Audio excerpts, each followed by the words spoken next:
Sob uma grande cúpula de vidro, o Parque Aquático Transvaal oferece um paraíso para famílias e fãs de adrenalina, mas sem aviso prévio.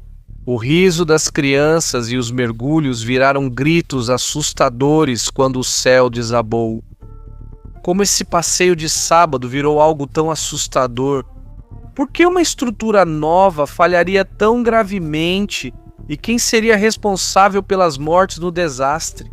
O Parque Transvaal, no distrito de Yasenevo, ao sul de Moscou, era um gigante de 20 mil metros quadrados.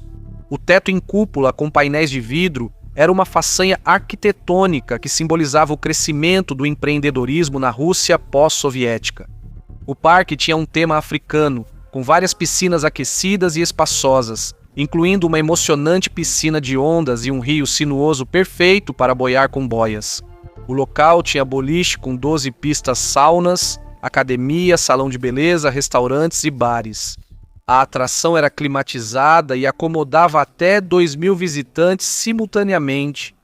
Nos invernos rigorosos da Rússia, visitantes do parque podiam se bronzear em solários, mesmo com temperaturas de até 10 degrees. Mas o complexo sofreria um golpe devastador, nem mesmo 2 anos após abrir suas portas em um sábado, 14 de fevereiro de 2004, com temperaturas de apenas menos 18 graus Celsius. Foram vendidos mais de 1.300 ingressos enquanto moradores buscavam refúgio do inverno. A atividade também não era barata, com ingressos a cerca de 940 rublos, $33. Na época, era um centro movimentado, com pessoas nadando, festa infantil na piscina e baile de Dia dos Namorados para adolescentes. Enquanto os visitantes aproveitavam o complexo aquecido, um estalo alto ecoou seguido de alguns segundos de silêncio absoluto. O desabamento foi como uma avalanche, com a viga central cedendo primeiro. Composta principalmente de vidro e concreto, a queda liberou uma chuva mortal de estilhaços afiados como navalhas e enormes blocos de concreto sobre cerca de 350 banhistas que estavam abaixo. O desabamento durou só 30 a 40 segundos. Multidões em pânico de trajes de banho correram para fora em busca de segurança, onde fazia menos de 5 graus Fahrenheit. Tudo o que restou do que antes era um teto grandioso foi um enorme buraco do tamanho de um campo de futebol. Mais de 4.900 metros quadrados da estrutura superior desabaram, soterrando um parquinho, uma piscina infantil e toboáguas. Centenas escaparam da morte ao correrem para fora no frio intenso, mas muitos não conseguiram. Sobreviventes em pânico cavavam para sair dos escombros enquanto outros chamavam por entes queridos, vistos instantes antes do desabamento. Em minutos, os serviços de emergência se mobilizaram em massa. Mais de 800 socorristas correram para levar pessoas ensanguentadas de biquíni e sunga em macas até as ambulâncias. Os médicos estavam lidando não apenas com ferimentos causados pelo desabamento, mas também com casos de sintomas relacionados à exposição. Evitar queimaduras pelo frio entre os sobreviventes tornou-se essencial com a queda brusca de temperatura. Após 2 horas do desabamento, o complexo foi evacuado, feridos levados a hospitais próximos e as buscas por presos seguiram, com temperaturas externas de cerca de 15 graus. Socorristas usaram pistolas de calor e geradores para bombear ar quente no prédio, aumentando as chances de quem estava preso sob escombros. Unidades caninas vieram ajudar na busca por sobreviventes. Profissionais de emergência buscaram a noite inteira, pedindo silêncio para ouvir sinais de vida. Nas primeiras horas de domingo, nenhum sinal foi ouvido e a busca por sobreviventes terminou mais tarde. A última pessoa resgatada com vida dos escombros foi às 3 da manhã. 106 pessoas foram resgatadas vivas e mais de 140 ficaram feridas. Diversos corpos já foram recuperados, mas o total de mortos só seria conhecido depois. O que teria causado o colapso catastrófico de um complexo com pouco mais de 2 anos? Relatórios iniciais indicavam que o desabamento do teto foi resultado de uma explosão. A cidade estava em alerta após uma explosão mortal no metrô dias antes da tragédia.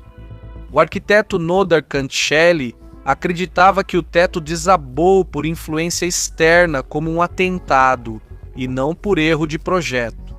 O arquiteto relatou ter visto imagens de vigilância mostrando uma nuvem de poeira saindo da lateral da coluna antes do desabamento do teto. Essas alegações não favoreceriam os novos donos do parque aquático em Teco. Foi uma das maiores construtoras de Moscou, de propriedade de Helena Baturina, bilionária e esposa do prefeito. O complexo de entretenimento tinha seguro contra acidentes, mas a apólice excluía atos de terrorismo. As autoridades logo negaram as alegações, afirmando não haver provas de explosão de bomba. Especialistas em investigações posteriores também não acharam vestígios de explosivos nas ruínas do prédio. As autoridades russas focaram em possíveis falhas técnicas no projeto do prédio. 3 entidades estatais ficaram responsáveis por investigar a causa do desabamento, iniciando o trabalho no dia do incidente. Ao iniciar a investigação criminal, autoridades avaliavam acusações de homicídio culposo que poderiam resultar em até 5 anos de prisão. Enquanto isso, especialistas em arquitetura criticaram o prefeito de Moscou, responsável pela construção do desastre.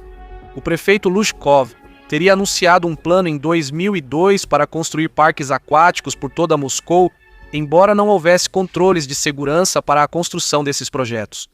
Muitos engenheiros culparam a cultura de corrupção presente em todos os canteiros de obras locais na época. O boom econômico da época resultou na construção rápida de vários locais estruturalmente inseguros. Nos 20 meses seguintes, mais de 200 testes especializados foram realizados, incluindo testes forenses, de explosivos e metalúrgicos, para identificar a causa.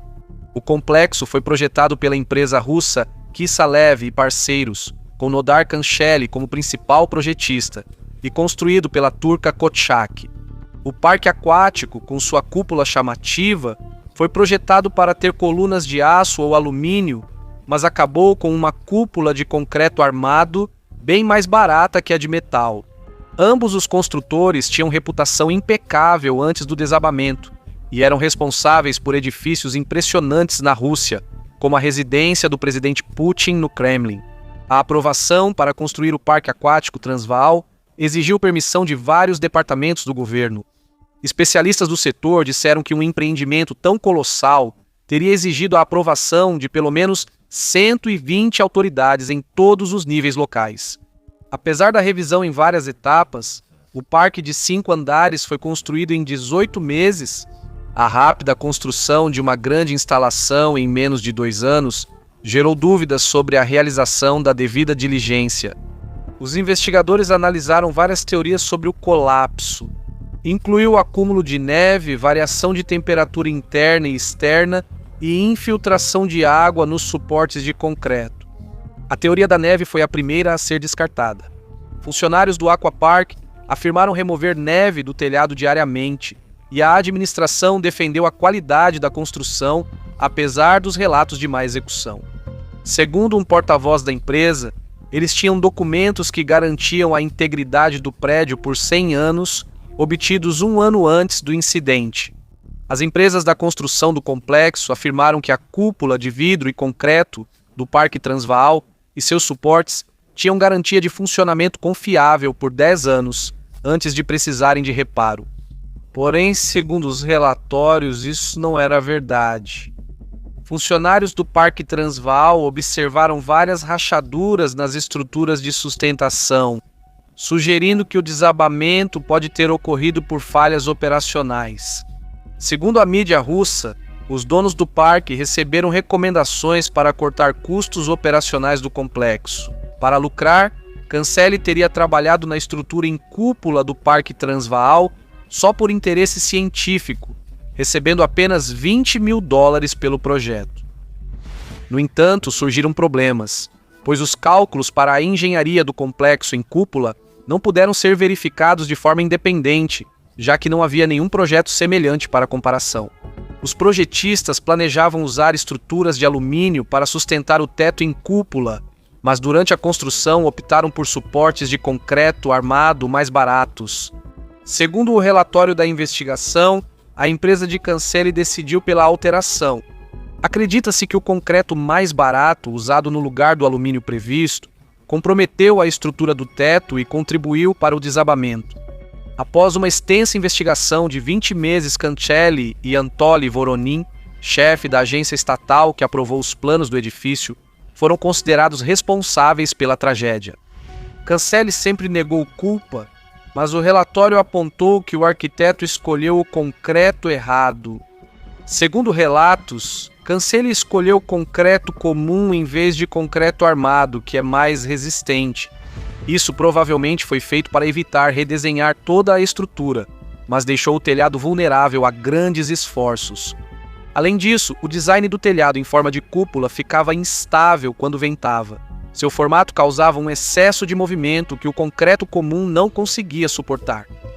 Ao evitar concreto armado e ignorar o estresse do formato do telhado, Cancelli comprometeu perigosamente a estrutura de sustentação. A análise estrutural revelou que o telhado suportava 29% mais peso que o previsto no projeto. Após apresentarem suas conclusões finais, promotores de Moscou assinaram uma acusação formal em dezembro de 2005 prontos para levar o caso contra Cancelli ao tribunal. Cancelli, que tinha 68 anos na época, fez com que seus advogados solicitassem aos promotores o encerramento da investigação criminal do Parque Transvaal, alegando a idade avançada de seu cliente como motivo.